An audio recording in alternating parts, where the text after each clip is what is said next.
আসসালামু আলাইকুম। আমি আপনাদের সামনে নিয়ে এসেছি একটি উন্নত মানের টেপ রেকর্ডার। আপনারা যারা এটা আমার কাছ থেকে কিনতে চান তাইলে আমার সাথে যোগাযোগ করতে পারে। এইটা হচ্ছে প্যানাসোনিক 4401। এটা আজকে আমি আপনাদেরকে বাজিয়ে দেখাবো।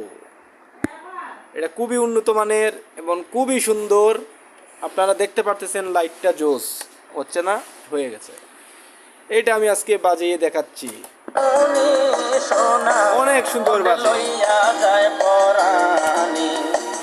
ওই শোনা যায় শামের বাঁশির ধ্বনি, সোনা বন্দে লইয়া যায় পরাণী, সোনা বন্দে লইয়া যায় পরাণী, পরাণী গো সোনা বন্দে লইয়া যায় পরাণী। অনেক সুন্দর একটা জিনিস। বাঁশির ধ্বনি যারা নিতে চান আমার সাথে যোগাযোগ করতে পারেন। অনেক অনেক সুন্দর।